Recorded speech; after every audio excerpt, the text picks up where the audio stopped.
정확하게 얘기하면 이건 아니죠.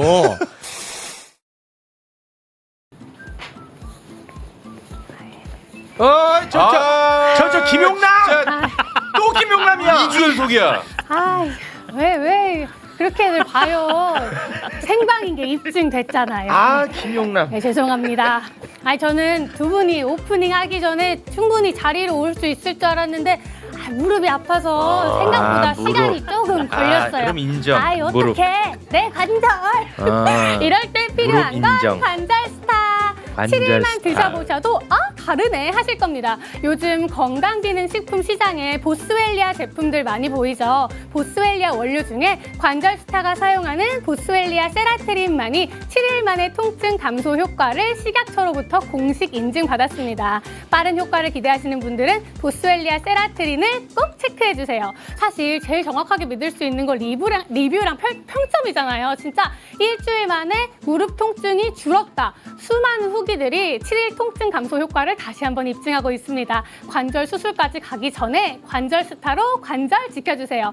참, 다음 주부터 설 이벤트가 시작됩니다. 관절 스타도 설 이벤트 준비 중이니까요. 오늘 사지 마시고 다음 주에 사세요. 자세한 사항은 지금 바로 더보기 링크를 클릭해주세요. 관절에는 관절 스타. 네, 감사합니다. 관절 스타였습니다. 네. 고맙습니다. 지난주에 방송 사고를 냈던 그렇죠. 오프닝 때. 김용남 패러디였습니다. 이번 주는 광고 쉬어가나 그랬더니 네. 안 쉬어가네요. 네, 고맙습니다.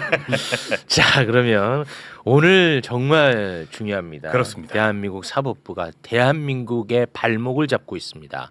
이걸 낱낱이 파헤쳐야 됩니다. 예. 왜냐하면 지금 어제 선거에 대해서 비판적 시각을 갖고 있는 사람들도 네.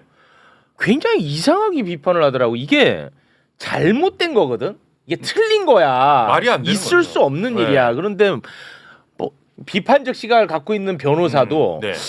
너무 이 법리에 얽매여서 보수적으로 판단한 게 아쉽다. 이런 식으로 비평을 하는데 뭐 스타일이 그런 좋다. 게 아니야. 이거는 아예 잘못된 거죠. 아예 잘못된 거라고. 예. 자, 어디가 어떻게 심각하게 잘못된 것인지 지금 확인하러 가겠습니다. 보도본부 사이다 헤드라인. 네, 반갑습니다. 최 차장님. 네, 고맙습니다. 자, 그러면 한 분 한 분 만나보도록 하겠습니다. 동기 민동기 선임 기자님 어서 오십시오. 안녕하십니까, 딩글입니다. 네, 안녕하세요. 고맙습니다. 자, 그리고 주가 조작 전문 검사입니다. 김용남 검사님 박수로 모시겠습니다. 네, 안녕하세요. 김용남입니다. 근데 그거 말을 잘해야지. 누구는 주가 조작 전문이라고 그러더라고 나한테. 주가 그건 절대 조작 아닙니다. 수사 전문. 네, 고맙습니다. 자, 그리고 주가 조작, 그러니까 도이치모터스 주가 조작 전문가, 예. 그리고 명태균 전문가가 필요하거든요. 그렇습니다. 이 두 가지를 한 사람이 보유하고 있어요. 그래서 본인도 알아. 지금 이 시기에는 자기 몸값이 뜬다는 걸. 와, 섭외가 안 돼. 불러주는 데가 많으니까 계속 올리는 거죠. 그렇습니다. 예. 어제 안 나오더라고. 누구예요? 봉지욱이. 와, 이렇게 건방 떠나. 아니 어제는 필요할 땐 없어. 강인수 기자와 함께 자체 방송 한번 했습니다. 그 누가 본다고 그걸 합니까? 그래도 좀 봤어요. 근데 저희도 뭐 이제 자구책을 마련해야지 항상 매불쇼에 의지할 수는 없으니까 어제 최초로 장봉쇼라고 한번 했습니다. 이 큰일입니다. 아니 그래서 실제로 몸값이 좀 올랐어요? 오늘 그러게요. 섭외 관련해서 오늘 2배인가요? 아 그래? 그래서 누구는 그런 것 2배야? 같은데? 네. 아니, 네, 오늘 하는 거 봐서. 와, 이 엄중한 시기에 또 출연료 협상을. 좋았다. 야, 좋았어. 와, 지금 사법 내란 중인데. 좋았어. 아니라 제가 매불쇼 때문에 제 방송에서도 안 했던 이 옛날 그 명태균 수사 기록을 다시 봤어요. 대단히 고맙습니다. 네. 자, 그리고 또 역시 이 어제 특히나 이 명태균 관련한 부분이 어처구니 없는 판결이 많이 있었거든요. 네. 그래서 명태균 최고 전문가를 또 저희가 모셨습니다. 김규현 검사님 박수로 모시겠습니다. 안녕하십니까. 주가 조작 초보자 김규현입니다. 초보자? 주식 초보자. 주식 초보자. 뭔 얘기야? 제가 말해놓고 그래요. 무죄 나왔다고 다 하려고 그러네. 그러면 해도 되겠네요. 안 돼. 주가 조작 안 됩니다. 무죄 판결의 역효과네 이게. 맞아. 너도 맞아요. 나도 다 이제 주가 조작해도 되겠네 뭐 이런 그렇습니다. 생각이 드는 모양이네. 예. 그래서 제가 우리 사회 발목을 잡는 거 맞습니다. 표현한 겁니다. 예. 자, 그러면 지금부터 하나하나 따져보도록 하겠습니다. 네. 김건희 특검은 김건희에 대해서 15년을 구형을 했거든요. 네. 자, 구형을 어떻게 한 것인지 그거 다시 한번 좀 보고 가겠습니다. 자, 도이치모터스 주가 조작 의혹과 관련한 부분, 그리고 통일교로부터 금품 수수한 혐의 있지 않습니까? 네. 그 징역 11년에 벌금 20억, 그리고 추징금 8억 1,144만 3,596원을 구형을 했고요. 명태균으로부터 여론조사 무상수수 혐의, 요거는 징역 4년에 추징금 1억 3,720만 원을 구형을 했습니다. 네. 도합 징역 15년, 벌금 20억, 추징금이 9억 4,864만 3,596원이었습니다. 네, 이렇게 이제 김건희 특검이 구형을 했는데 어제 어이없는 우인성 판사가 거의 대부분 무죄 선고를 내렸거든요. 네. 1심 선고 간단하게 정리 한번 해주시죠. 자, 도이치모터스 주가 조작 의혹과 관련해서는 무죄, 통일교로부터 금품 수수 혐의, 요거 알선수재인데요. 징역 1년 8개월에 추징금 1,281만 5천 원이었습니다. 네. 그리고 명태균의 여론조사 무상수수 혐의 무죄입니다. 그래서 합의 징역 1년 8개월에 추징금이 1,281만 5천 원입니다. 네. 벌금은 빵. 벌금 20억 다 까줬습니다. 지금도 저 댓글에 네. 야 최욱이 이제는 너도 과거에 방송 잘못한 거 사과하고 우판사 인정하라 이렇게 하는데 자 좋습니다. 자 그러면 지금부터 하나하나 살펴볼 테니까 네. 우리가 틀린 부분이 있으면 그때 하나하나 쪼개서 지적을 해주시면 좋을 것 같습니다. 네, 뜯어봅시다. 네, 판결이 얼마나 이건 생각이 다른 게 아니라 얼마나 잘못된 판결을 했는지 하나하나 지금부터 살펴보도록 하겠습니다. 예. 먼저 우인성 판사는 국민을 대단히 우매한 인간으로 만들고 시작을 합니다. 시작부터. 네. 김건희가 유죄라고 생각하는 사람들은 김건희가 권력을 잃었기 때문에 무지성으로 비판하는 사람이라고 만들어 버립니다. 정말 이게 너무 화가 나요. 네. 자, 재판 시작과 동시에 굳이 안 해도 될 말을 우인성 판사가 하는데요. 그 부분 이어폰 착용해 주시고 함께 듣겠습니다. 판결 선고에 앞서 몇 말씀 드리겠습니다. 옛말에 형무등급 그리고 추무리불량이라는 말이 있습니다. 법의 적용에는 그 적용을 받는 사람이 권력자이든 아니면 권력을 잃은 자이든 예외나 차별이 없어야 합니다. 마찬가지로 무죄 추정의 원칙이나 인 두비오 프로레오, 즉 불분명할 때에는 피고인의 이익으로와 같은 법의 일반 원칙도 피고인이 권력자라 하여 혹은 권력을 잃은 자라 하여 다르게 나누어 적용될 수 없습니다. 굳이 저 안 해도 될 말을 한 거거든요. 네. 그러니까 보통 뭔가 자신 없을 때 이게 어려운 말도 아니야. 사실은 어려운 말이 아니라 안 쓰는 말을 쓴 거야. 네. 그걸 정확하게 얘기해야 돼. 이 내용이 형무등급 우리가 안 쓰는 표현이지 말은 어려운 게 아니야. 형벌에는 등급이 없다. 뭐가 어려워? 그리고 뭐 인두비오 프로레오 이거 안 쓰는 말이지. 이거는 어려운 말이 아니야. 불분명할 때는 피고인의 이익으로 어려운 말이 아니라니까. 예. 그러니까 이런 식으로 안 쓰는 말로 그냥 쓰. 내가 상품 주기 싫을 때 퀴즈 낼 때 우리가 아무도 관심 없는 내 퀴즈 내는 거 알지? 그런 식이야. 맞아요. 이거는 어떻게 보면 사기입니다. 예. 사기. 그리고 불분명할 땐 피고인의 이익으로잖아. 분명할 때 어떻게 할 건데? 분명한 게 너무 많은데 분명할 때는 눈 감는 것으로 간 것 같아요. 네. 내가 볼 때 그래. 이거 우리 저 법조인들 판결 전에 안 쓰는 이런 말 이렇게 하는 경우 있어요? 근데 대부분 선고 전에 저런 얘기를 하고 시작하는 경우는 못 본 것 같아요. 왜냐면 못 봤어요? 저 첫 마디 자체로 무죄네. 그걸 짐작할 수 있잖아. 맞아, 예. 맞아. 예. 아니 그러니까 저게 이제 라틴어로 된 법원인데 그건 뭐 법학 개론에 나오는 얘기예요. 1학년 들어가면 배우는 법학 개론 시간에 나오는 표현인데 그건 뭐 당연한 얘기지. 당연한 얘기야 그냥. 죄를 줬는지 안 줬는지 명확하지 않고 불분명할 때는 유죄 선고를 못 하는 거지. 그렇죠. 근데 저런 얘기를 왜 하고 시작을 해? 그래서 저 얘기하는 순간에 이거 무죄네? 이거를 그냥 알 수 있는 건데 좀 드문 케이스예요, 저건. 근데 이런 이제 경우 이게 많고. 너무 당연하고 뻔한 얘기인데 예. 뻔하지 않은 표현은 하나가 있었어. 권력이 잃은 자라는 표현은 우리가 안 쓰거든요. 권력이 있든 없든 뭐 요렇게 이제 우리가 표현하는데 아, 그렇죠. 권력 잃은 자라고 해가지고 네. 자 김건희 맞춤형입니다. 딱.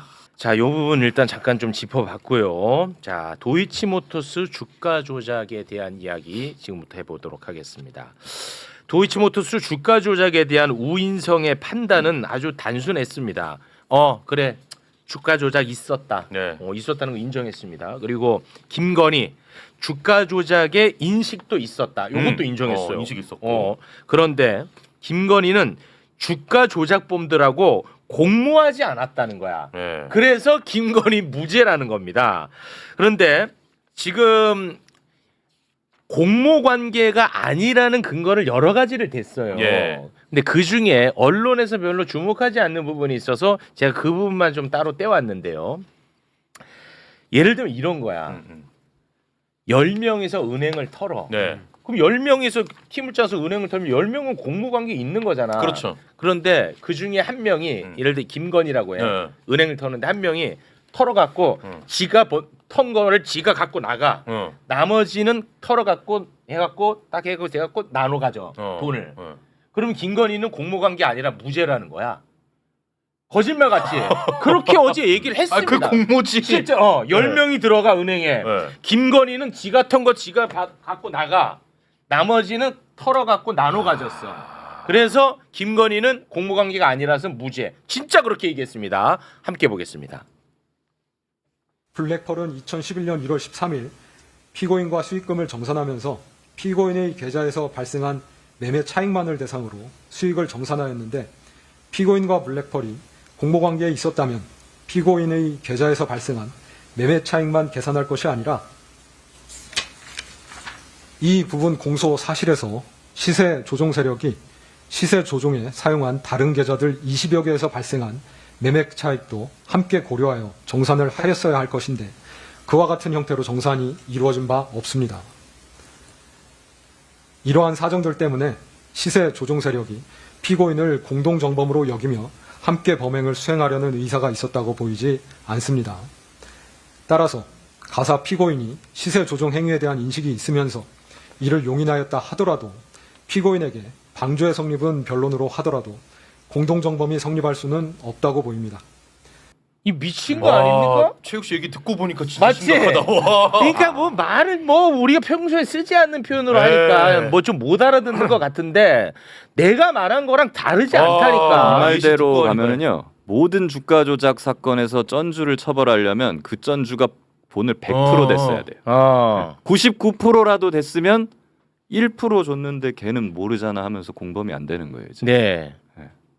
이게 말이 되냐? 이거를 내가 법조인을 모시고 설명 듣는 것도 웃겨, 솔직히. 아니 검사님 이거는 아무리 검사님이 우리랑 생각 다르신 분이라도 이거는 아니잖아요. 생각이 달라. 뭘 달라? 다르게. 나도 무죄가 좀 이상하다고 생각하는데. 와, 왜냐하면 이게 공범이 아니래.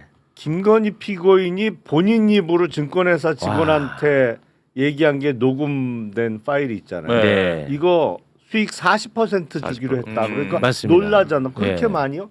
아니 그러니까 주가 조작은 계좌 하나 갖고 못 하죠. 네. 그러니까 김건희 계좌만 갖고는 주가를 띄울 수가 없어요. 이제 주가 조작을 하기 위해서는 띄우는 거, 올리는 것도 중요하지만 떨어지지 않게 방어해야죠. 받치는 것도 중요하잖아. 맞습니다. 그러니까 김건희 계좌 하나 갖고는 그게 안 돼.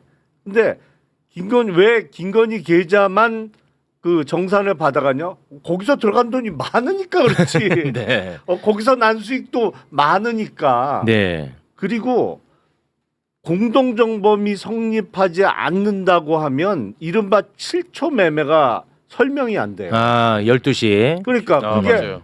주가 조작의 공범 간에 메시지를 주고받잖아요. 그렇습니다. 8만 주 때려 주삼. 예. 그러니까 떨어주라고 전해주삼. 네. 그러니까 7초 후에 김건희가 직접 주문을 내잖아. 네. 3,300원에 8만 주 매도 주문을 직접 내잖아요. 그렇습니다. 아니 그게 공모지. 그렇죠. 그게 그러면 의사소통 없이 김건희가 우연히 그렇게 주문을 냈다는 말이 거예요? 안 되죠. 그게 설명이 안 되는 그게 거지. 공모지. 야, 난 진짜 이거를 지금 해석도 해야 돼? 야, 이걸 해석한다는 것도 나는 열받는다니까. 보통 이거는 그리고 대단한 판결이야. 저 부분은 도대체 이해가 안 되는데 무죄를 이제 얘기를 하면서 방조범은 변론으로 하고. 변론으로 그러니까 지가 하더라고 봤을 때 그러잖아. 방조는 된다고 생각하는 그렇죠. 거야. 예. 근데 그러니까 우리가 한덕수 피고인 사례에서 봤지만 처음에 그때 내란 특검에서 방조로 기소를 했어요. 예. 그렇습니다. 근데 재판하다가 이진관 재판부에서 이 공소장을 변경해라 예. 요청을 사실상 했죠. 네. 권유를 했죠. 네. 그러니까 주요 임무 종사자로 변경을 해라. 네. 근데 이것처럼 방조로 기소됐는데 그거보다 더 높은 형을 받을 수 있는 더 큰 범죄. 이게 내란의 공범이잖아. 주요 네. 임무 종사자는. 네. 그거를 유죄를 쓰려면 공소장 변경이 있어야 돼요. 네.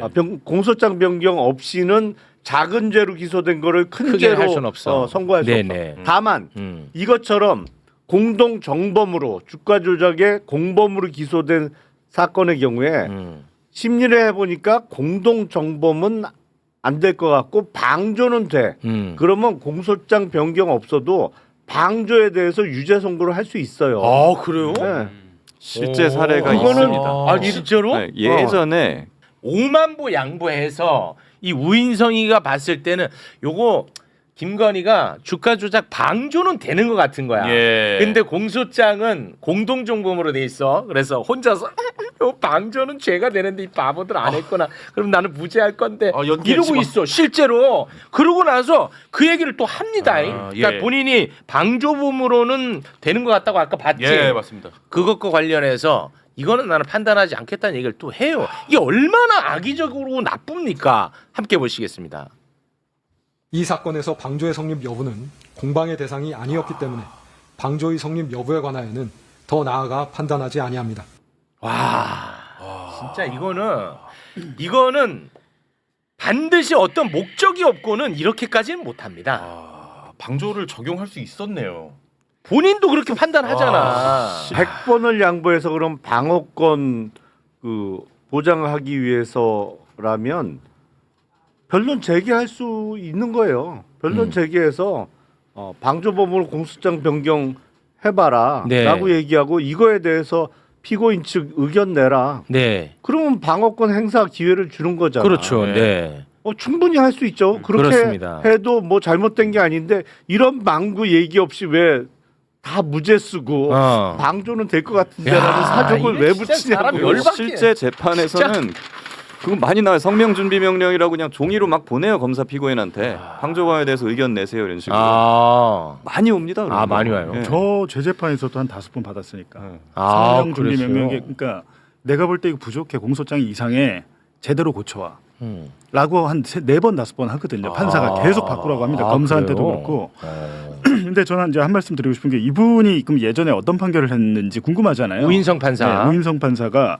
근데 제가 보니까 대체로 어떤 패턴이 있냐면 네. 피고인이 엘리트, 소위 말하는 대한민국에서 엘리트 의사라든지 아니면 변호사라든지 이럴 때 봐주기 판결을 많이 했어요. 실제로. 실제로? 그러니까 실제로 엘리트 기득권층으로 분류되는 피고인들한테 지금 2024년에 의대생이 강남 한복판 빌딩에서 본인의 여자친구를 잔혹하게 그 살해합니다. 유명한 사건입니다. 근데 어느 정도 잔혹했냐면 회칼을 사가지고 여자친구의 목 부위를 10여 차례 예, 왼쪽을 한 다음에 안 될 것 같으니까 의사니까 경동맥이 어딘지 알잖아요. 예. 그러니까 우측 오른쪽을 또 수차례 가운데 눈과 코를 또 칼로 상하게 합니다. 알았어. 이렇게 했는데 당시 검찰이 징역 사형을 내려달라고 구형을 했어요. 예. 사형을. 사형 요즘 사형 구형 잘 안 하잖아요. 네. 워낙 잔혹하기 워낙 때문에 잔혹하고. 반성의 기미도 없고. 근데 네.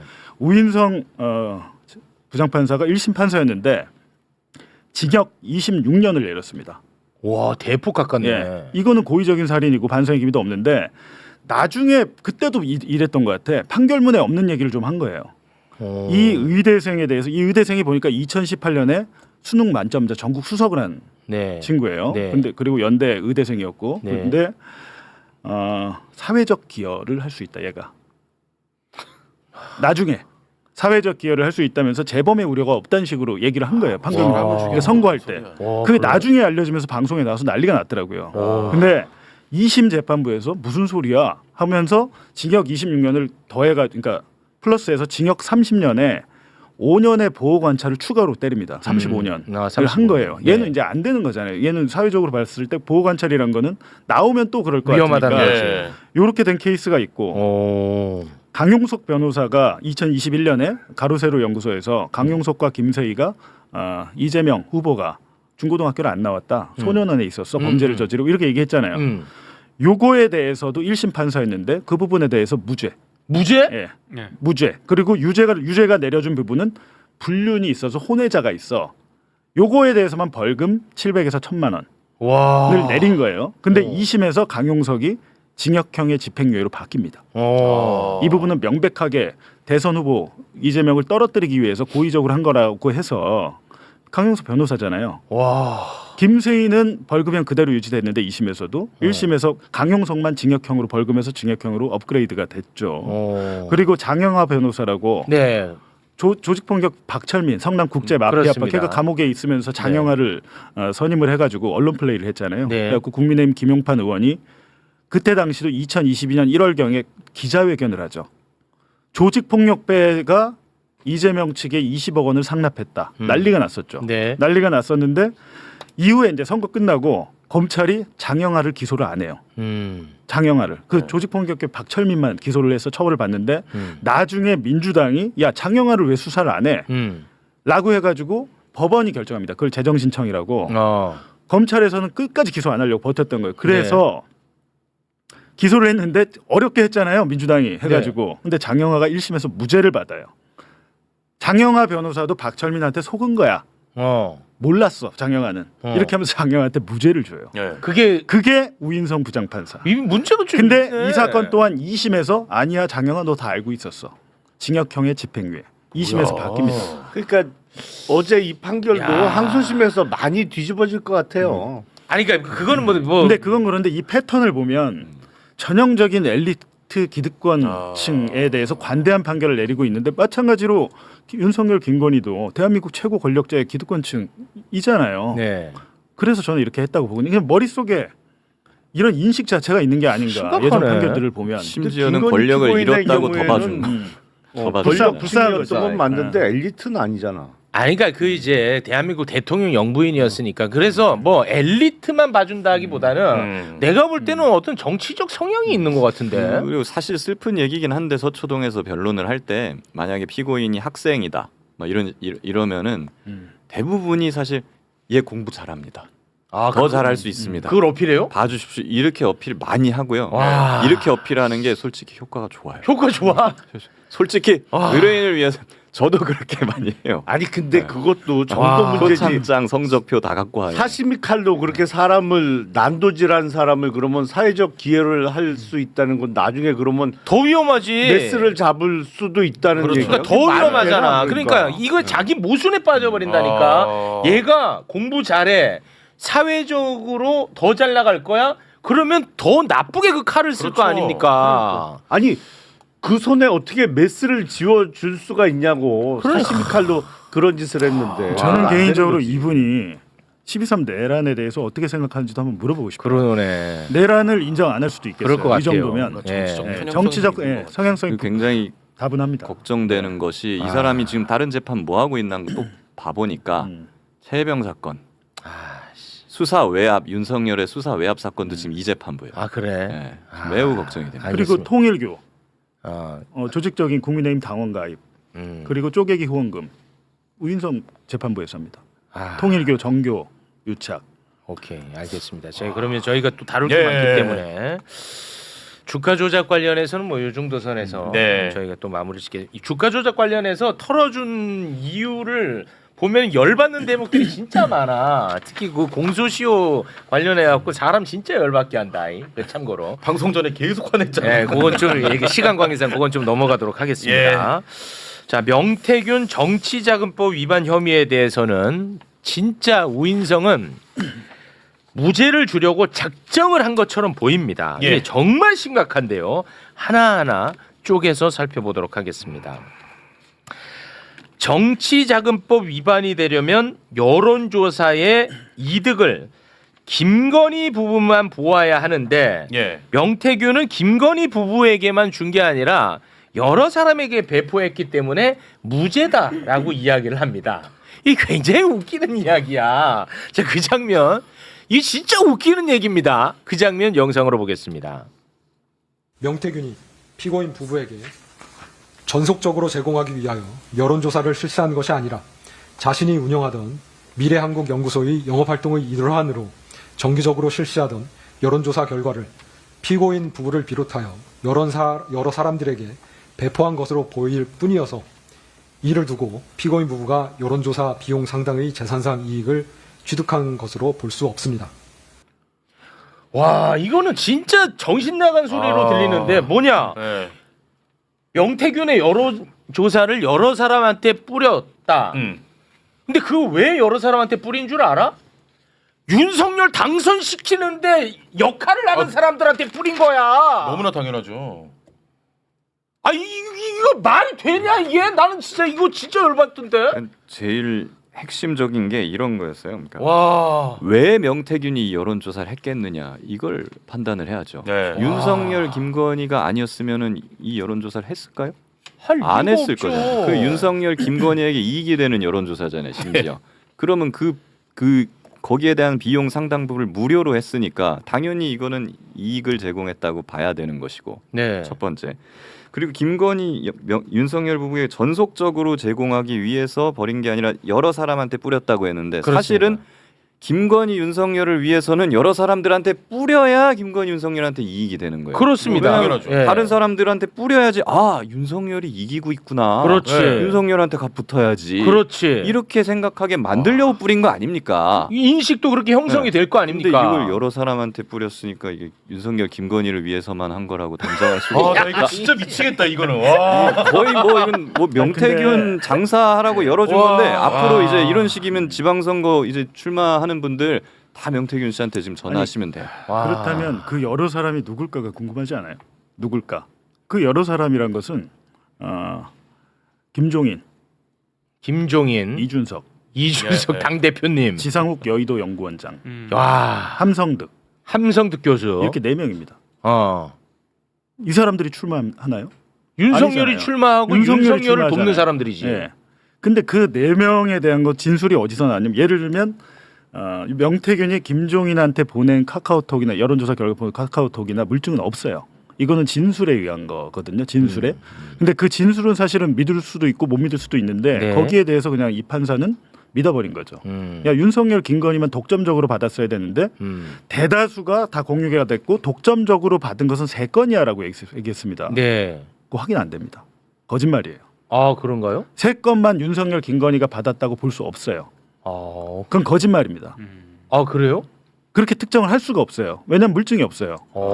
우리가 뉴스타파에서 제가 김건희, 윤석열 카카오톡 그 SNS 메시지 공개했잖아요. 네. 네. 거기서 비공표 여론조사 4건 플러스 공표용 여론조사까지 총 여론조사는 10여 건인데 열 몇 차례예요. 근데 이 중에서 3건만 독점적으로 근데 뭐라고 만약 그 3건이 뭔데요라고 하면 저 판사 얘기 못 합니다. 아, 그래. 네. 그러니까 저는 저걸 보면서 검찰 수사기록 특검에서 어느 정도 더인지는 모르겠지만 검찰 창원지검에서 어느 정도 수사가 거의 다 완성이 됐어요. 저건 특별히 더 수사를 안 했는데 저렇게 자신 있게 여러 사람에게 보냈다? 저건 물증 없어요. 근데 3건은 독점적으로 갔다? 확인 안 됩니다. 아, 그래.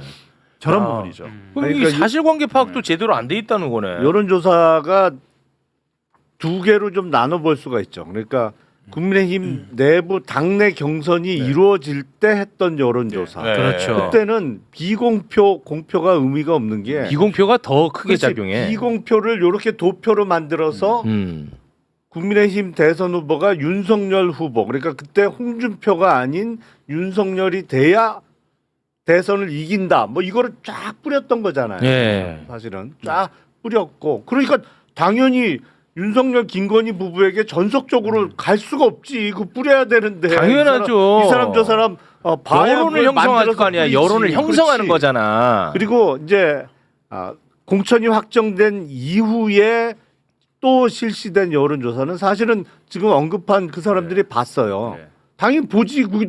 같은 편인데 그때 당시로는 그렇습니다. 캠프인데. 힘을 합쳐야 되는데. 그리고 당시 당대표였던 어떤 이준석 의원이 지난 2022년 대선 하루 전에 무슨 발언을 하냐면 윤석열 후보가 이긴다. 네. 두 자릿수 이상의 차이로 이긴다. 맞습니다. 라는 발언을 공개적으로 해요. 근데 결과는 전혀 그렇지 않았죠. 그렇습니다. 0.73% 예. 차이밖에 안 났는데 10% 이상 이기는 여론조사 결과가 어디에 있었냐? 명태균 씨 여론조사 결과가 10% 이상 이기는 거로 나왔거든. 그러니까 거기서는 봤던 거야.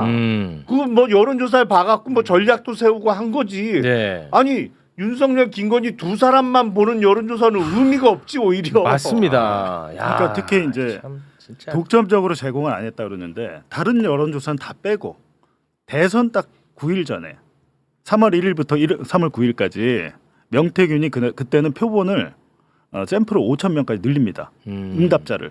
돈이 많이 들어요. 그렇게 하면. 지금 우리 대부분 여론조사 1,000명에서 1,500명 사이잖아요. 근데 대선 면밀 조사라고 해서 9차례 정도 걸쳐서 하는데 그게 이재명을 위해서 한 건가요? 그리고 그 대선 여론조사 결과 보고서를 보면 봉황무늬를 양쪽으로 해가지고 축 당선 이렇게 써 있어요.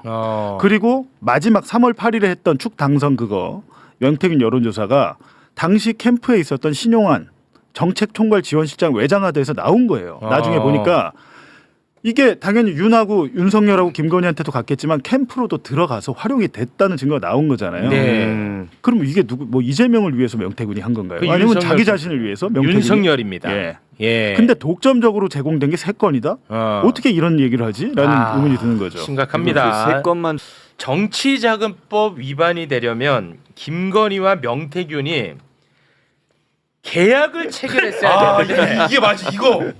계약서가 없으니까 이거는 문제가 없지 않느냐.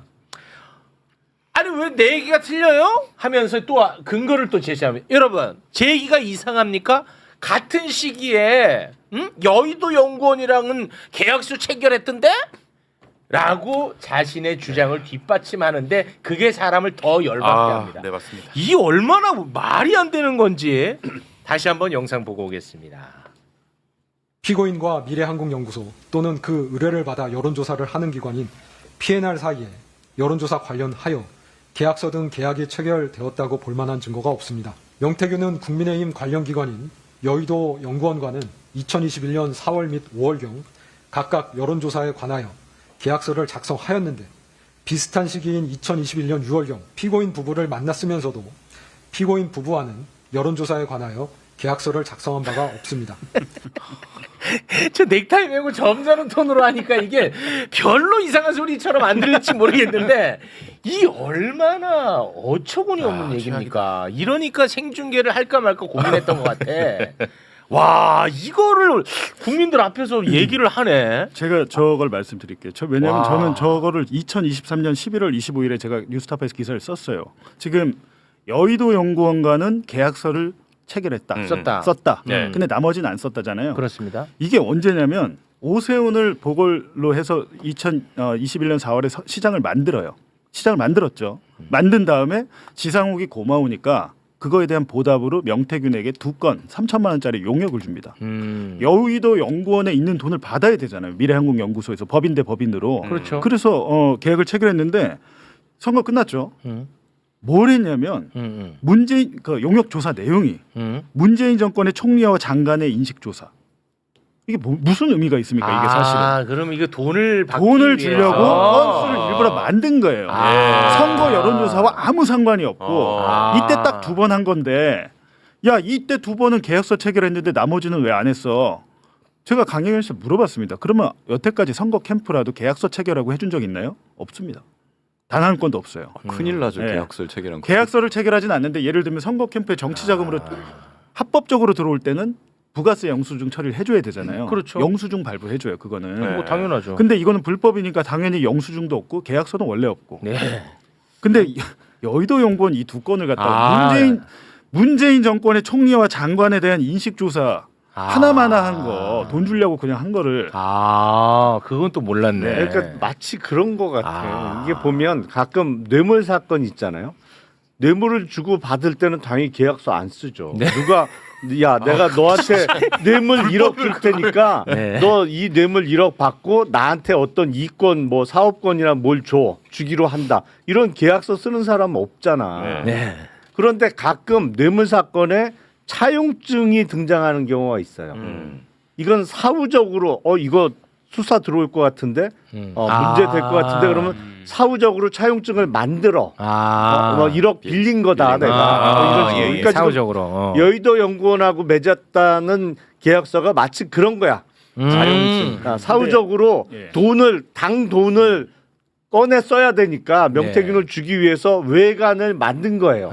그런데 이걸 거꾸로 뇌물을 분명히 이쪽에서 이쪽으로 1억을 줬는데 야 차용증이 없네. 차용증이 없으니까 이거 무죄야. 차용증 없이 주고받았으니까 무죄야. 이런 논리하고 비슷해. 누가 나쁜 짓 하는데 계약서 쓰고 나쁜 아니, 짓 하는 사람이 어디 있어요? 뭐 이런 논리 그리고 그 여의도 연구원 그 3천만 원은 제가 그때 쓴 기사를 보니까 오세훈 보궐선거 때 13차례 이상을 해줬어요 여론조사를. 근데 스폰서라는 김한정 씨가 대납한 금액은 3,300만 원, 굉장히 적잖아요. 네. 거기에 대한 보존 차원으로 3천만 원을 더 준 거다. 그러니까 오세훈 시장 그 여론조사 비용을 다른 용역, 가짜 용역을 만들어서 보전해 준 거다. 근데 이게 윤석열, 김건희 뭐 무슨 상관인지 모르겠습니다. 그렇지. 별도의 사건이잖아요. 별도의 사건입니다. 아, 이게 정말 예리한 지적입니다. 자, 그러면은 사람들은 속으로 이런 생각을 하겠죠. 아니, 그럼 명태균이 미쳤다고 윤석열 부부한테 공짜로 여론조사 해주냐 이렇게 당연히 생각 따라 붙죠. 우리는. 그렇죠, 그렇죠.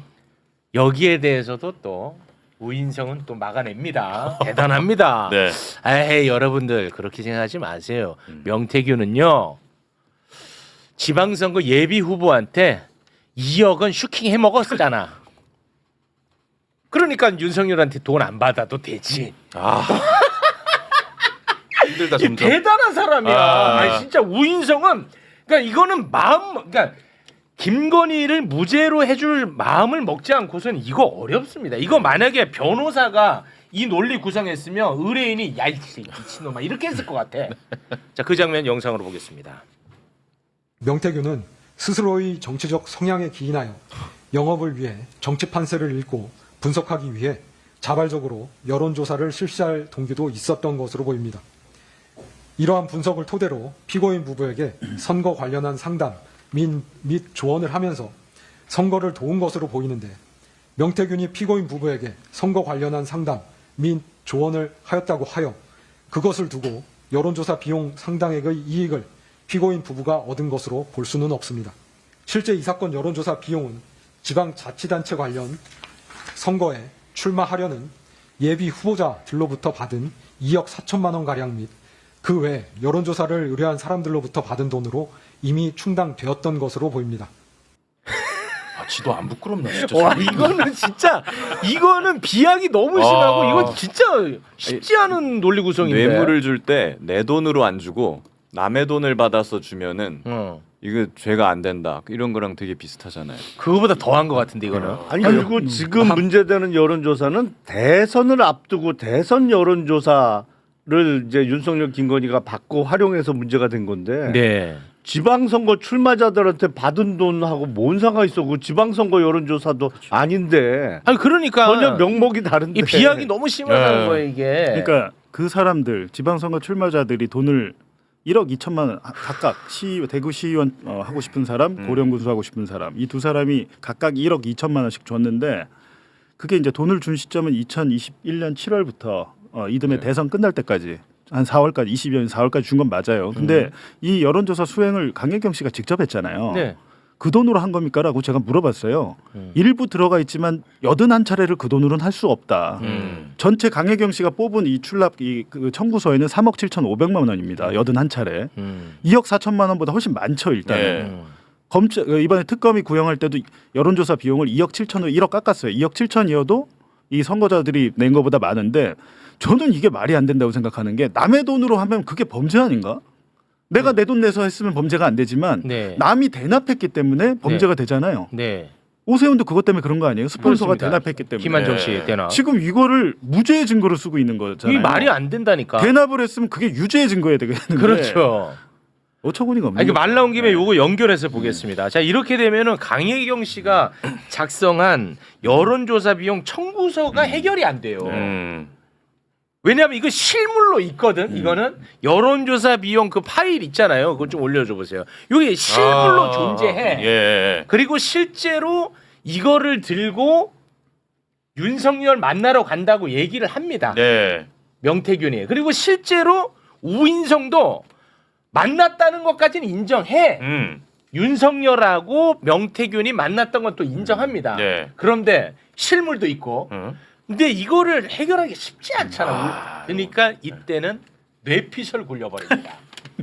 어떻게 감히 맞다. 당선인 신분한테 돈을 달라고 할 수 있겠냐? 그냥 뇌피셜로 그냥 퉁 치고 넘어가 버려요. 심각해요. 이거는 진짜 대단합니다. 네. 그 장면 영상으로 보겠습니다. 2022년 3월경 엑셀 파일에 기재된 비용은 과도하게 계산되어 있습니다. 2022년 3월 9일 대통령 선거 이후 그달 하순경 명태균은 피고인을 만난 것으로 보이는데 막 대통령으로 당선된 사람의 배우자에게 허위 내용이 기재된 서류로 비용을 청구한다는 것은 납득하기 어렵습니다. 즉 엑셀 파일은 명태균이 자신이 비용을 들여 여론조사를 하고 정치 판세를 분석하면서 선거에 도움을 주었음을 나타내기 위한 것일 수는 있어도 그것을 가지고 피고인에게 여론조사 비용을 청구하려 하였을 것으로 보이지는 않습니다. 이게 진짜 대단한 것 같아. 인성이 덜 된 것 같아요. 우인성 판사는 진짜 아니 대통령 만들어 가지고 내가 돈 받으려고 여론조사를 했는데 대통령 만들었더니 어떻게 대통령님한테 감히 돈을 달라고 해? 감히 당선인한테. 그럼 낙선하면 청구하냐? 저게 와 이거 진짜 이거를 이거 봐. 근데 대단하다니까. 저게 이제 이화영 와. 전 부지사 대북 송금 1심 사건에서 신진우 부장판사가 저런 표현을 썼죠. 쌍방울 같은 중견 기업의 회장 김성태가 주가 조작을 굳이 할 이유가 없다. 중견 기업의 회장이 굳이 주가 조작을 왜 하냐? 와. 할 것으로 보이지 않는다. 비슷해요 표현도. 야, 그러면 권오수는 김성태보다 영 못한 사람이네. 완전히. 아니 김성태 씨 주가 조작 처벌 전력도 많잖아요. 많잖아. 그럼에도 거기 불구하고 출신이 뭔데 거기가. 네, 와. 저렇게 얘기를 하는데 일단 저건 또 웃긴 게 바가지 썼다는 거 아니에요 지금. 바가지 네, 너무 바가지 과도하게 썼다. 지적을 했다는 거야. 바가지 썼던데 갖고 간 건 맞는데 뭐 했는지 아닌지 모르겠지만 일단 와. 저 이후에 벌어진 일들이 결과론적으로 봤을 때 공천을 받았잖아요. 자, 그 얘기 할게요. 네. 그 얘기 하고 연결할게요. 네. 이게 진짜 갈수록 계산인데, 자 무상으로 여론조사 해줬지. 그건 팩트지. 그렇죠. 그럼 윤석열이가 받았으니까 이제 뭔가를 줘야 될 거 아니야. 해줘야죠. 그게 김영선 공천이잖아. 네, 말이 맞네.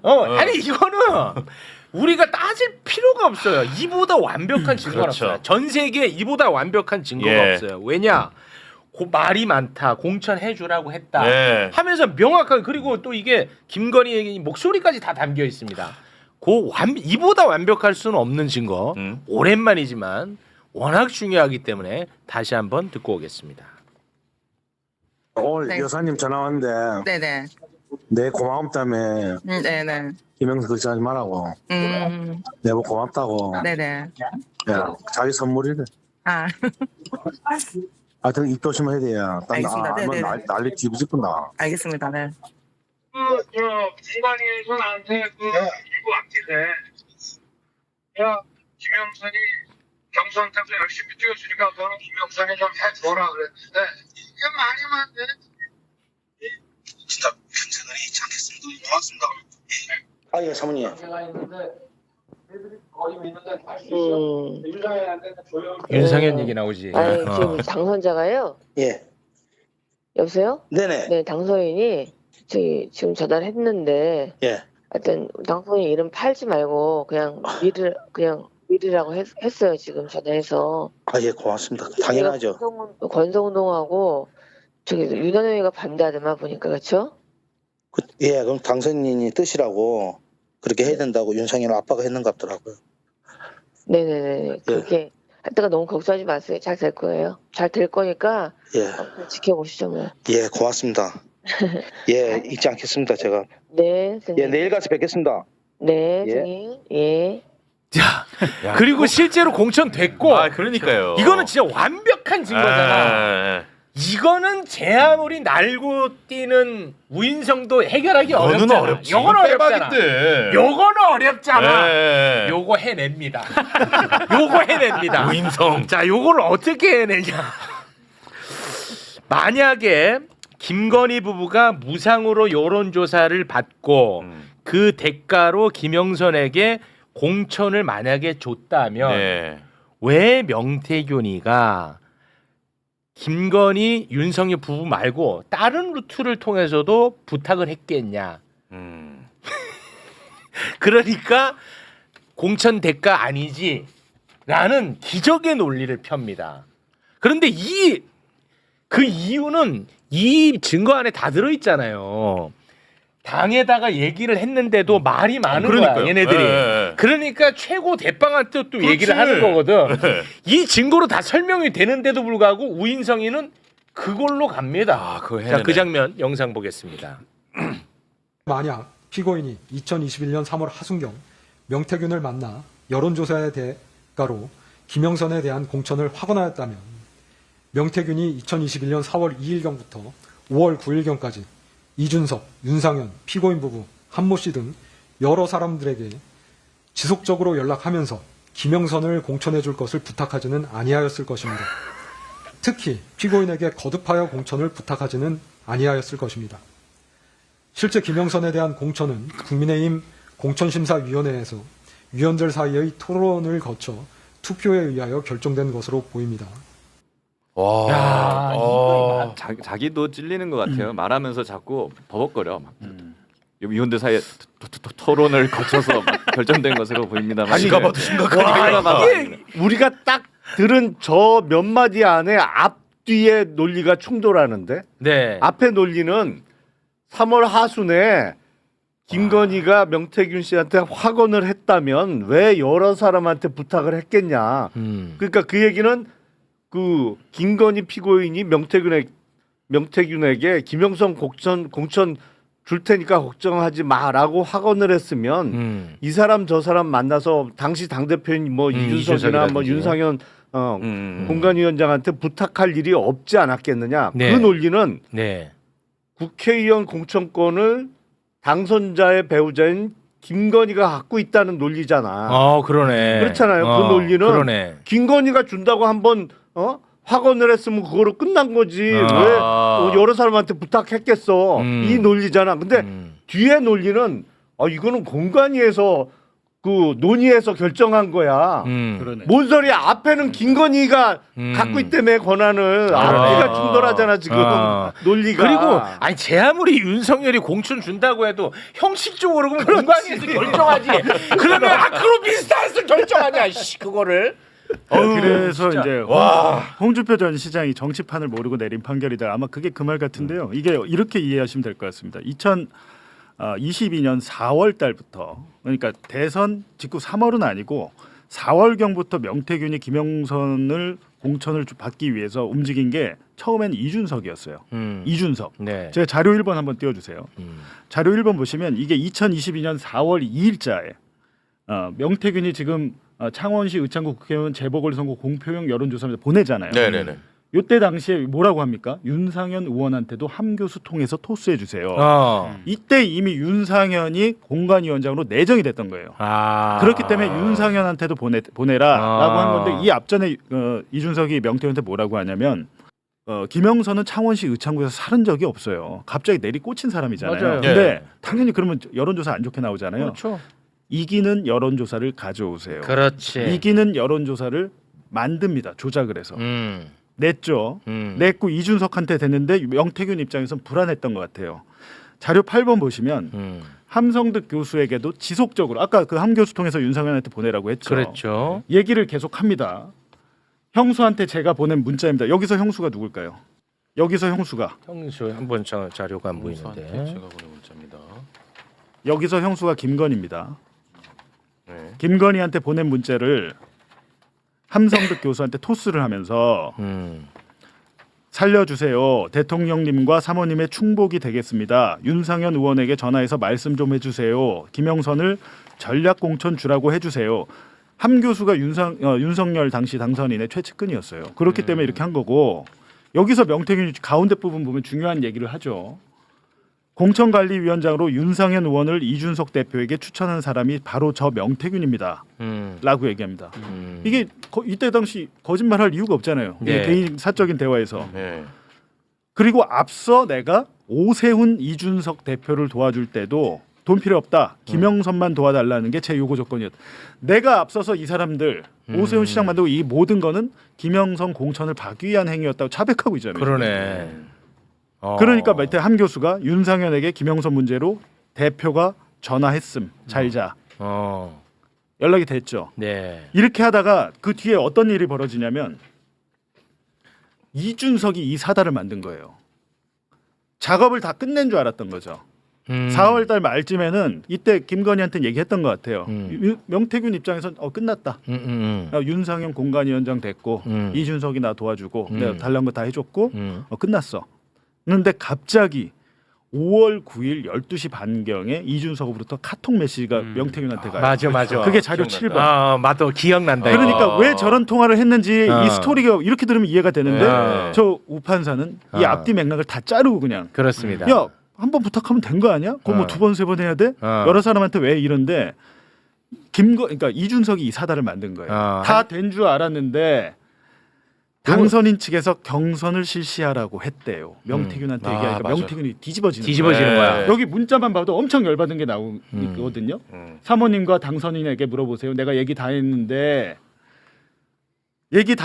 아니 한기호 사무총장 그런 말 들은 적 없다고 하고 다 경선하라고 하는데 이런 식으로 이준석이가 불을 질러버립니다. 맞아. 전날 새벽. 그래서 아까 들으신 그날 아침에 오전 10시에 윤석열과 명태균이 통화하고 3, 40분 있다가 김건희랑 그렇죠. 연속적으로 통화해서 예. 다시 안심받는 거예요. 맞아. 재차. 그렇지. 앞서 한번 확정을 받았다가 이준석이 때문에 엎어질 뻔했다. 그래서 예. 명태균이가 이제 발등에 불 떨어진 네. 거야. 그래서 그날 통화를 하게 된 게 이게 보면 맥락과 스토리가 쭉 있잖아요. 완벽하지. 이거를 다 빼고 야 여러 사람한테 부탁할 이유가 뭐가 있어. 그렇지. 윤석열 김건희 끝인데. 자 이렇게 우인성이가 말도 안 되게 이렇게 털어줘 버렸잖아. 예. 그러니까 지금 우리 기자님 잘하셨는데 이준석이가 살판 난 거야.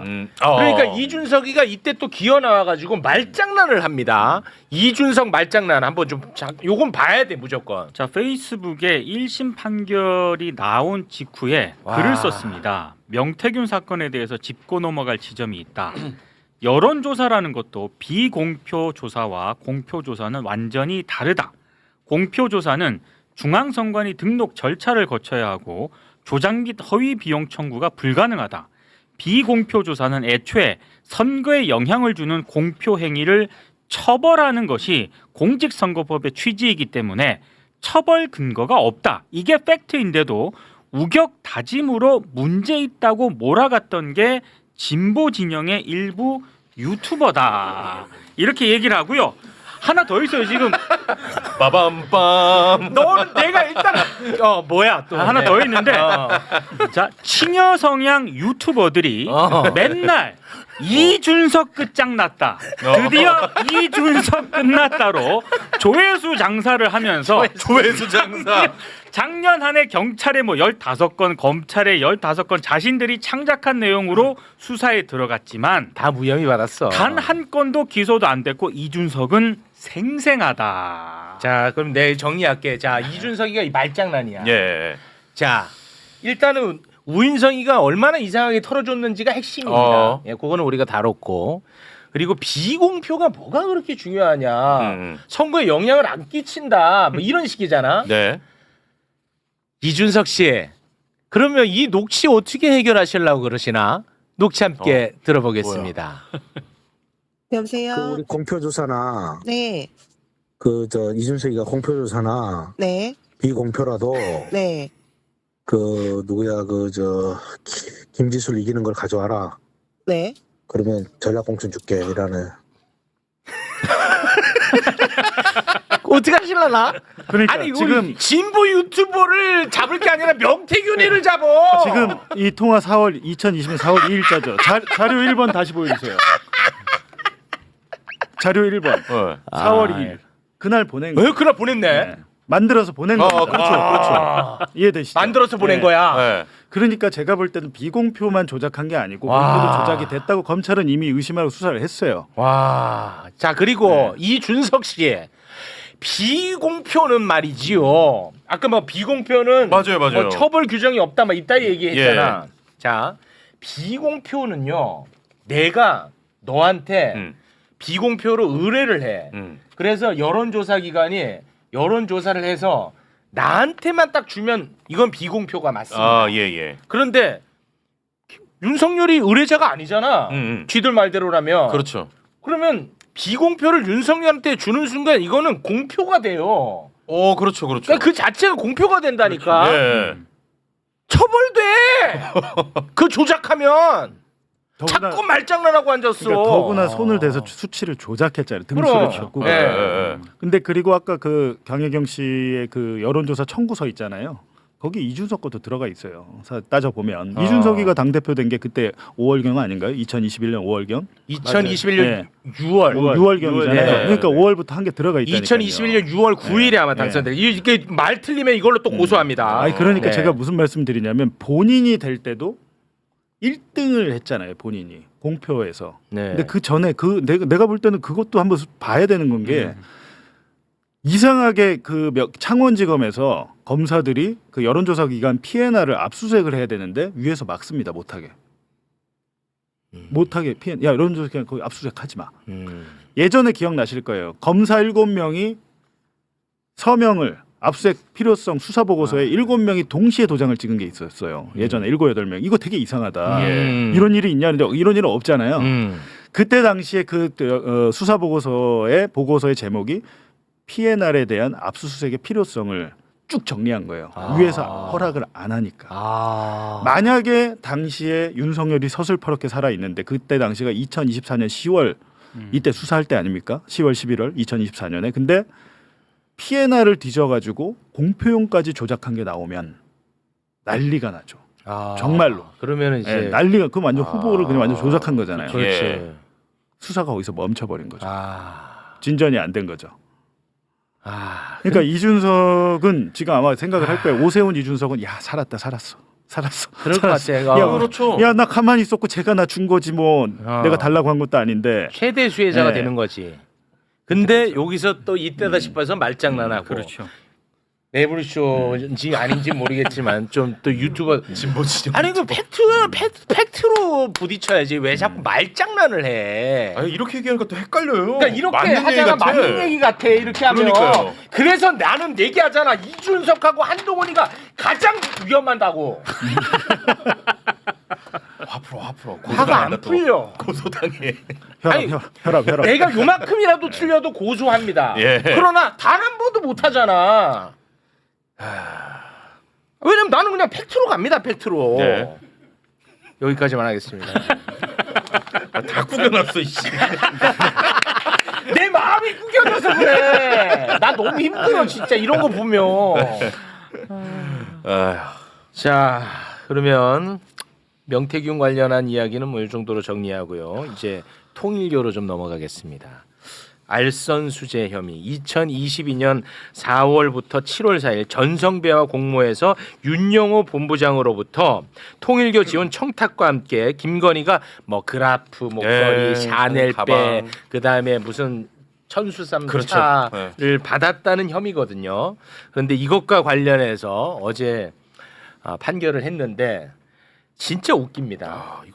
김건희가 이제 받았다는 샤넬백이 총 2개예요. 예. 4월의 샤넬백과 7월의 샤넬백 이 2개입니다. 네. 그런데 4월의 샤넬백은 죄가 없고 7월의 샤넬백만 죄가 있다고 판단했어. 맞아요.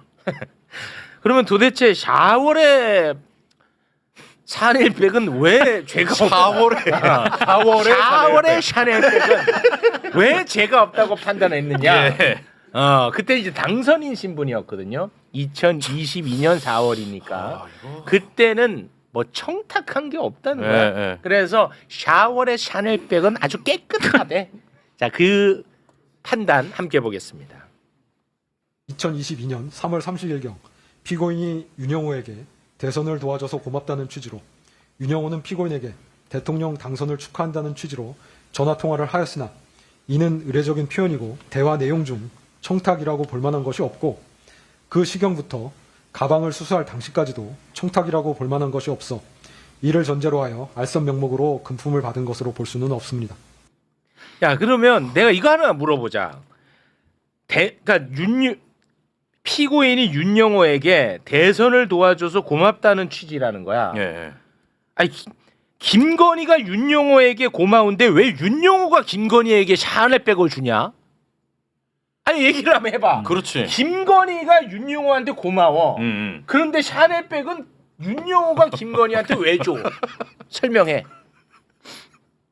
설명이 안 되잖아. 그럼 이런 식이면 앞으로 다 뇌물 줍니다. 그럼요. 다 아니, 뇌물 주면 저런 돼요. 논리라면 이른바 당선 축하금이라는 명목으로 뭐 샤넬백 아니라 돈을 줘도 무죄라는 그렇죠, 다 논리밖에 주죠. 안 돼요. 맞아요. 그렇잖아요. 다 돼. 당선을 축하합니다.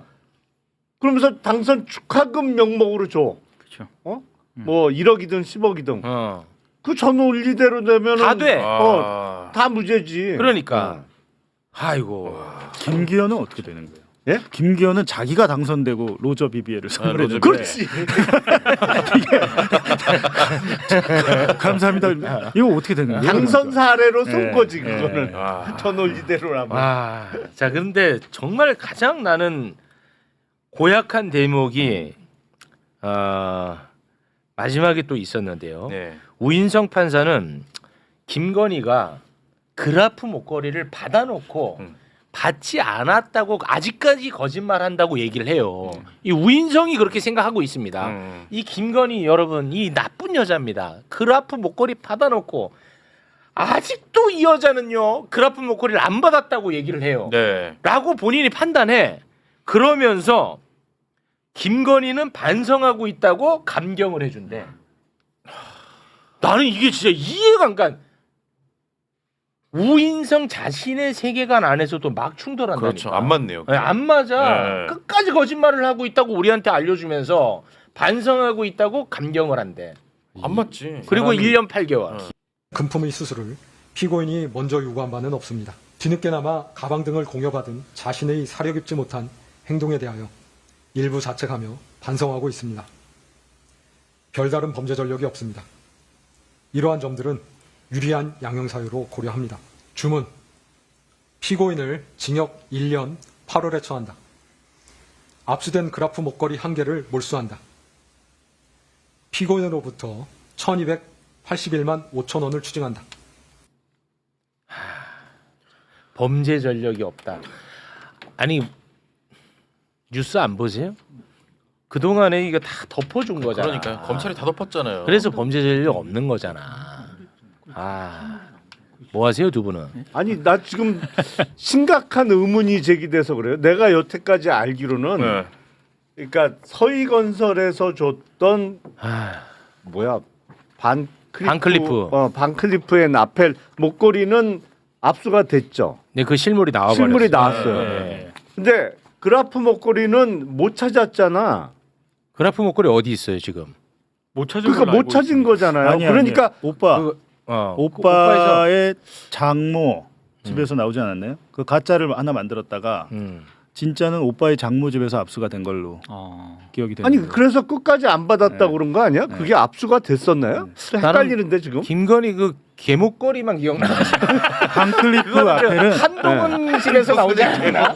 서희건설 회장이 돌려받은 다음에 자수서 내면서 그렇죠. 제출했고 서희건설이 그라프 줬던 거는 목걸이는 그 오빠 김진우 장모의 집에서 그 그림 아니 근데 이완 그게 그림하고 가짜였다는 거 아니야? 이완 그림하고 같이.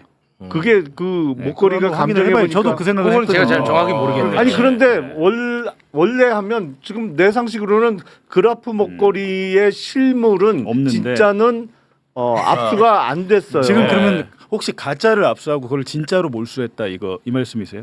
그러니까. 아 그거는 저희 잘 약간 확인을 좀 그거는 확인 좀 빨리 좀 뭐 확인 좀 실수한 부탁 것 좀 같은데, 드릴게요. 그거는? 네. 판결문 아무튼 저 김건희 주문이? 개목걸이는 저 한동훈 집에서 지금 채워. 발견돼갖고 오늘 저 제명됐습니다.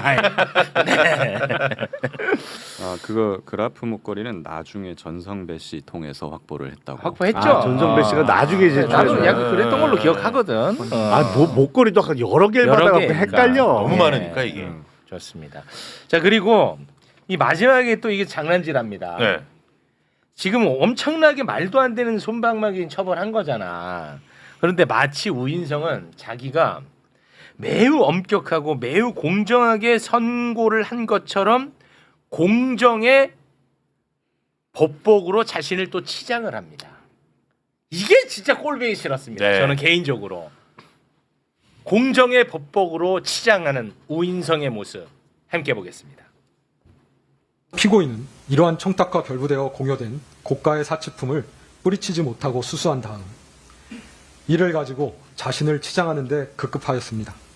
거미불로 화이불치라는 말처럼 굳이 값비싼 재물을 두르지 않더라도 검소하게 품위를 유지할 수 있습니다. 또 자신 없을 때는 거미불로 화해불치. 자신 없을 때는 거미불로 화해불치.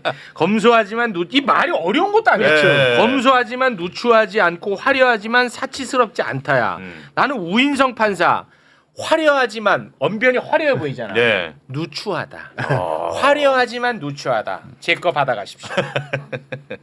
자 그리고 권성동에 대한 선고도 있었고 윤영호에 대한 선고도 있었는데 그거는 아주 약식으로 좀 소개 부탁드리겠습니다. 권성동은 대선 지원 대가 불법 정치자금 수수 혐의를 받았는데요. 특검은 징역 4년, 추징금 1억을 선고를 했는데 1심 선고는 징역 2년, 추징금 1억입니다. 네. 근데 여기서 재미있는 게 죄명이 명확한데도 불구하고 권성동은 공소 사실을 부인하고 반성의 기미가 없어 비난 가능성이 높다. 또 우인성 판사가 또 이 부분 권성동에 대해서는 이렇게 또 지적을 하네요. 이거 같은 판사거든요. 그렇죠? 우인성이 한 겁니다. 네. 근데 우인성이 봤을 때는 김건희보다는 권성동이 더 나쁜 놈이라는 겁니다. 실제로 징역 2년 나왔고요.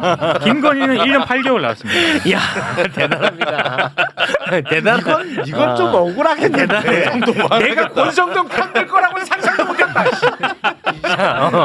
자 그리고 윤영호. 자 윤영호는 정치자금법 위반 혐의 구형은 징역 2년을 구형을 했는데요. 1심 선고는 징역 8개월 나왔고요. 그리고 횡령, 청탁금지법 위반, 증거인멸 관련해서 특검이 징역 2년 구형을 했는데 1심 선고는 횡령하고 청탁금지법 위반은 6개월을 선고를 했고 증거인멸은 공소 기각을 했습니다. 그래서 1년 2개월이 선고가 1년 됐습니다. 2개월 선고됐습니다. 알겠습니다. 트럼프 때문에 지금 트럼프 진짜. 굉장히 지금 어수선하거든요. 네. 갑자기 트럼프가 관세를 25%로 다시 올리겠다고 해가지고 굉장히 좀 어지러운 상황인데 이 어지러움을 즐기는 정치 세력은 정말 나쁜 정치 세력 네네. 아닙니까? 이런 경우면 최소한 대한민국 국회의원이라면 비난이 미국으로 가야지. 그건 당연합니다. 트럼프랑 해. 왜냐? 계약 조건을 위반하면서까지 25%로 올리는 네. 거니까. 이건 뭐 수도 없이 설명했잖아요. 뒤통수 맞았습니다. 네. 심각합니다. 그 지금 대한민국 정치인들 보면 말이죠. 제가 어제 좀 흥분했습니다. 정말 외통이 하루 종일. 네. 국민의힘 어제도 저희가 잠깐 다뤘는데 나경원, 장동혁 이런 사람들이 이 공격이 화살이 우리 쪽으로 저기 향하고 있어요. 짧게만 한번 볼까요? 어제 다뤘기 때문에. 예. 미국이 자동차 등 한국산 제품에 대한 관세를 25%로 다시 인상하겠다고 밝혔다. 미국 정부의 이재명 정부에 대한 인식을 보여준 신호였던 것이다. 네. 자 그리고 장동혁 네. 빨리 지금 트럼프한테 전화해갖고 고개 숙이라는 거야. 그렇죠. 예. 이재명 대통령은 참모들 뒤에 숨지 말고 트럼프 대통령에게 전화하십시오. 예. 근데 그 어제도 제가 분명히 말씀드렸지만 이거 우리 의원님께서 처음 지적을 해주셨던 건데 2025년 11월 14일 한미 양국 3,500억 달러 규모의 대미 투자 관련 MOU를 체결했는데 네. 그 체결 내용에 다 들어가 있거든요. 이 인준 사항이 아닙니다. 예. 제출하면. 네, 한국이 대미 투자 관련 특별법을 국회에 제출하면 그달 1일부터 관세를 25%에서 15%로 소급 인하한다. 그렇습니다. 그래서 예. 실제로 11월 26일 민주당이 대미 투자 특별법을 제출을 했어요. 예. 그래서 11월 1일부터 관세 15% 적용 중이야. 그렇죠. 그러니까 이 MOU 체결과 관련해 가지고는 체결 이후에 실제로 이행이 되고 있고 문제가 전혀 없단 말이야. 맞습니다. 그런데 갑자기 트럼프가 25%로 올려? 그렇지. 왜 올려? 너네 비준 안 했잖아. 이건 말이 안 되는 거잖아. 그러니까. 그 어긴 거는 트럼프입니다. 트럼프잖아요. 그런데도 불구하고 이준석 같은 사람들이 이 교묘하게 지금 이상하게 또 행동하고 나섰다는 거 어제 얘기했죠. 이것도 네. 다시 한번 볼까요? 자, 트럼프 대통령은 자동차 관세를 25%로 환원하며 한국 국회가 협정을 승인하지 않았다고 직접 언급했습니다. 이례적으로 상대국 입법부를 지목한 것입니다. 하면서 지금이라도 정부는 국민과 야당에게 성의 있게 설명해야 됩니다. 그래야 흔들림 없는 공동 대처가 가능합니다. 야, 성의 있게 설명을 했다고 내가 몇 번을 얘기하니. 이례적인 게 아니라 무례적인 거. 실제로 2025년 11월 14일 그러니까 MOU 체결한 날 김정관 장관이 아주 성의 있게 설명을 했습니다. 예. 다시 한번 보고 오겠습니다. 관세 인하 발효 시점과 관련하여 자동차 부품 관세는 전략적 투자 MOU 이행을 위한 법안이 국회에 제출되는 달에 1일자로 소급 적용되는 것으로 양국 간 이해가 일치된 상황입니다. 설명했잖아. 그렇죠. 깔끔한데 왜? 아무 문제 없습니다. 이례적인 무례한 거죠. 저건 자기 기분에 의해 가지고 협정을 위반한 거는 트럼프면. 그렇습니다. 그리고 행정부끼리인데 상대국의 입법부를 급박하는 거예요. 그렇잖아요. 이거는 심각한 문제죠. 입법권을 침해하는 겁니다. 그러면 최소한 국회의원들은 뚜껑 날아가야지. 그럼요. 뚜껑 날아가야죠. 제가 그랬습니다. 아니 이 정도면 차라리 적어도 1000번 양보해도 일단 트럼프의 이상 행동에 대해서 지적하고 그렇지. 왜 예측 못했냐 그래도 그 정도면 그거는 받아들여. 맞아. 그럼 나라를 위하는 마음이죠. 거예요. 예. 그러니까 저런 걸 정쟁으로 이용하는 거잖아요. 지금. 그렇죠. 뒤통수 맞은 사람을 지금 욕하는 거잖아요. 뒤통수 예. 때린 사람한테는 지난번에 조지아 때도 똑같이 그렇게 했습니다. 그러니까 이 사람 그리고 당한 사람 아니에요. 우리하고 미국하고 맺은 건 MOU잖아요. MOU. 예. MOU를 무슨 수로 국회에서 비준을 해요? 그래요. 예, 할 수가 없어요. 그게 불가능하잖아요. 불가능하고요. 예. 아니 그 팩트 시트에 MOU에도 제일 마지막에 25조에 뭐라고 돼 있냐면 사실이 좀 이상합니다. 앞으로 해놓고 뒤에는 이건 법적 의무가 없다고 딱 써놨어요. 거기 협정문에 있어요. 협정문에. 네, MOU니까. 그러니까 그런 거죠. 그런데 아니 갑자기 그러니까 이건 참 말이 안 되는 겁니다. 예. 관련해 가지고 어제 이제 국회에서 우리 의원님이 이 부분을 또 지적을 한 영상이 있다고. 네. 그 영상 잠깐 좀 보고 오겠습니다. 한국의 입법부가 고의로 지연하고 있지 않는데도 지연한다고 말했습니다. 우리가 뭘 지연했습니까? 그리고 입법부가 고의적으로 지연하든 안 하든 미국의 대통령이 한국의 입법부에 대해서 간섭하는 것에 대해서 우리는 항의는 못하는 겁니까? 양해각서입니다. 자, 25항 한번 보십시오. MOU에는 구속력이 없습니다. 팩트시트에도 한국 관련 법률 내 국제법에 따라서 어떤 권리와 의무도 발생시키지 않는다라고 되어 있습니다. 미국도 법을 만들지 않은데 왜 우리가 법을 만들어서 우리가 스스로를 묶느냐? 왜 우리가 비준합니까? 우리도 행정명령을 하면 되는 거 아닙니까? 진정한 야당이라면 왜 이렇게 많이 뺏기고 왔냐? 미국이 이렇게 말할 때 어떻게 했길래 더 당당하게 못하느냐? 이게 야당이라고 생각합니다. 근데 야당이 지금 우리 정부를 탓하면 만약에 그 사실을 트럼프가 알아봐. 예를 들어. 야, 요때다 해가지고 더 할 거 아닙니까? 저는 안다고 생각합니다. 왜 이번에 나온 것도 저는 국민의힘 때문이라고 생각합니다. 왜냐? 트럼프는 쿠팡에 대해서 관심이 없어요. 그런데 야당하고 저쪽에 이 투자자들하고 연결이 돼서 보시면 지금 입법부가 우리 미국 기업 괴롭히고 있어. 얘들이 아마도 관세도 투자도 막고 있을 거야. 입법부가. 사실은 이렇게 트럼프가 한 거는 우리 정부 때문이 아니고 국민의힘 때문이에요. 그걸 누군가 트럼프한테 찔렀고 트럼프는 내용을 모른 채로 입법부가 그러고 있네 하고 아침에 그렇게 사고를 친 겁니다. 그러니까 결국 국민의힘이 저거 역적질하는 겁니다. 아니 그리고 지금 그 미국 그 백악관 내의 상황이 심상치가 않은 게 최근에 방미한 김민석 총리한테 미국의 벤스 부통령이 그 구속된 소년보 목사 얘기를 했잖아요. 맞아요. 네.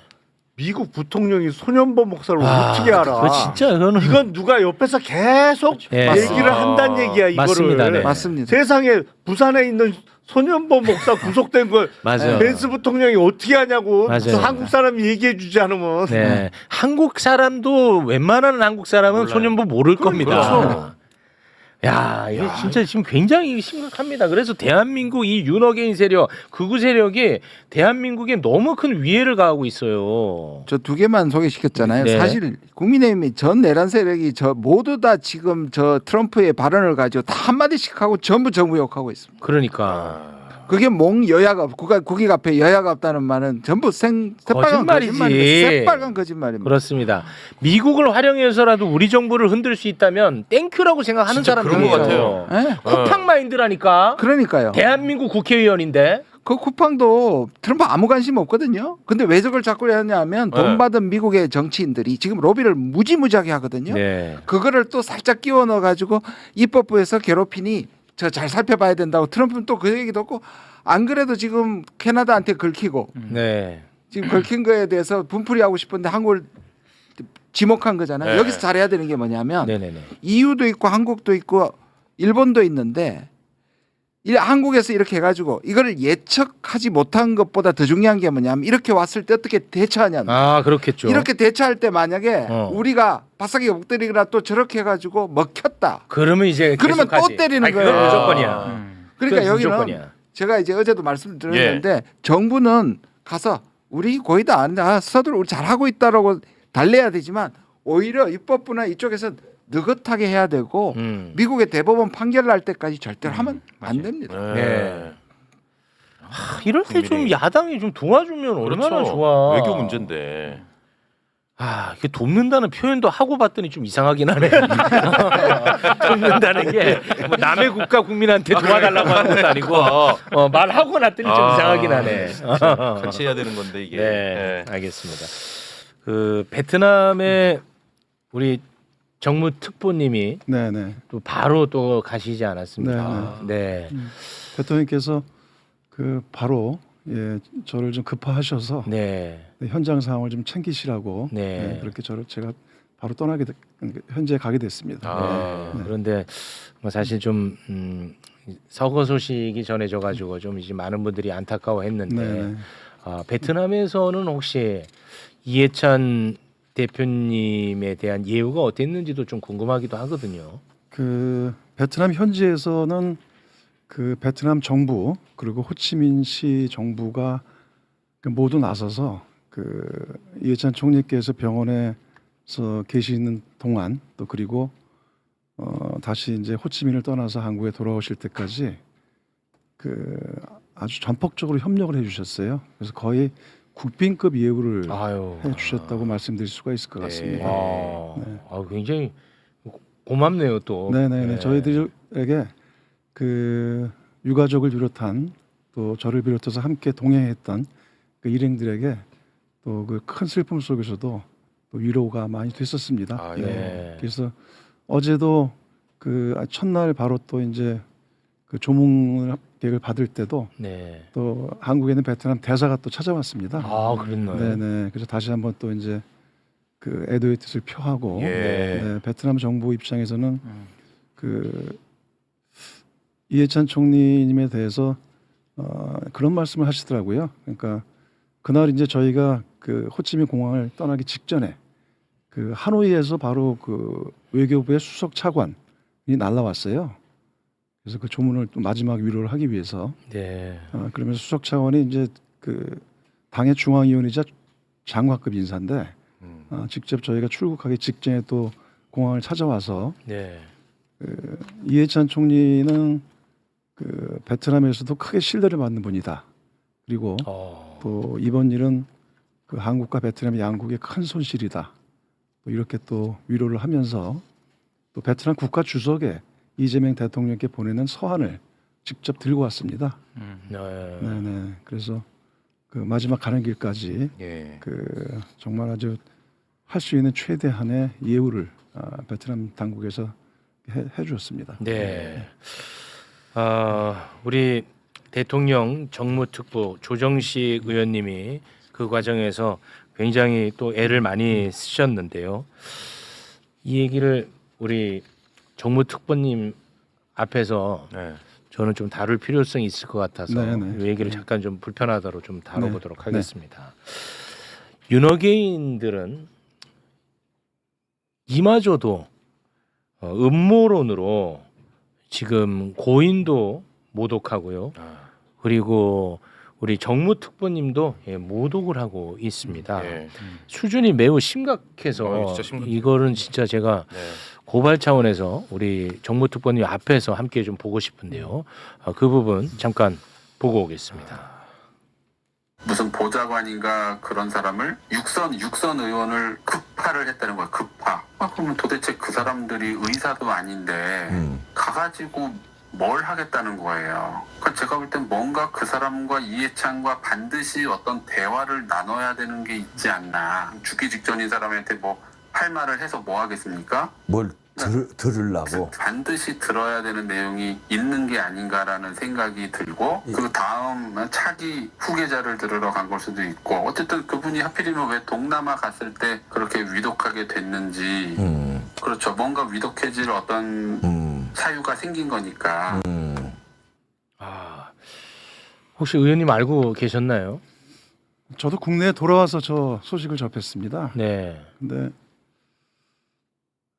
참 뭐랄까요? 너무 어이가 없죠. 처참하죠. 네, 이거는 처참하고 진짜.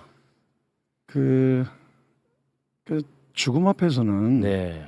최소한의 애도와 예의를 표하는 게 사람의 도리 아니겠습니까? 예, 그렇습니다. 네, 근데 이건 저는 저걸 보면서 참 말이 안 나오고 참 금수마도 못한 짓을 하고 있다. 예.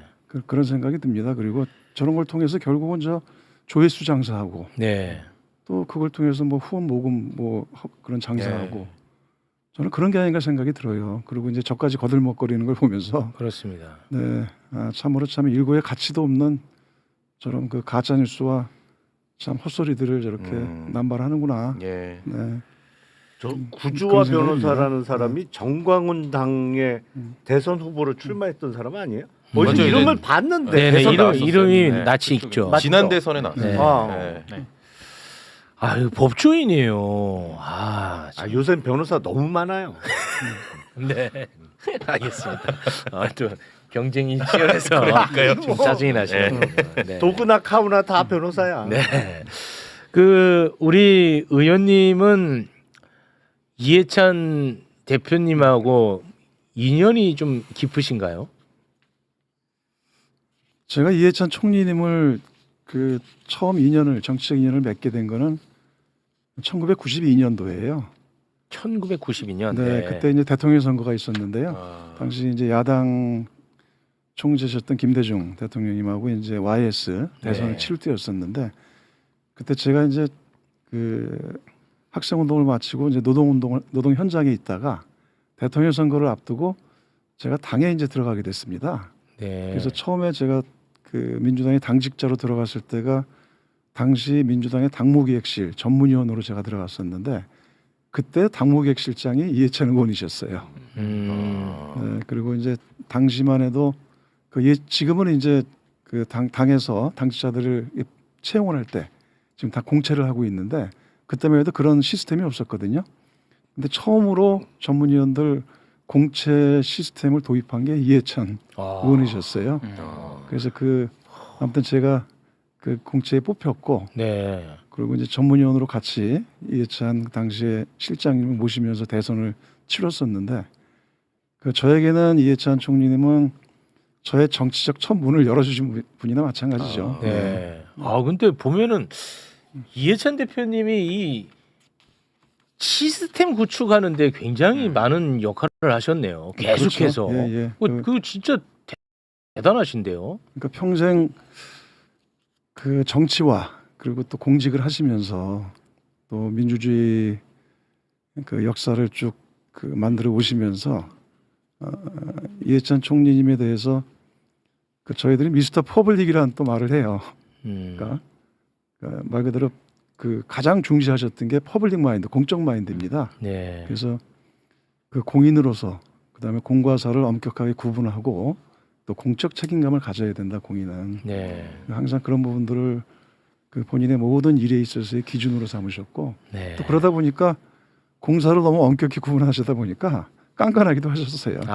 하지만 또 굉장히 사실은 또 일에 있어서는 굉장히 따뜻하셨거든요. 엄격하고. 그래서 그 이제 몇 가지 뭐 일화들도 있습니다만 그 이해찬 총리께서 당 대표 시절에 그때 이제 총선 공천을 관리를 했었는데 네. 그때도 그 이해찬 당시 대표님의 측근이나 지인들에 대해서 사천이 없었어요. 네. 21대 총선 때. 네네. 21대 총선 때 사천이 없이 다 경선을 다 붙이고 다 살아 돌아와라.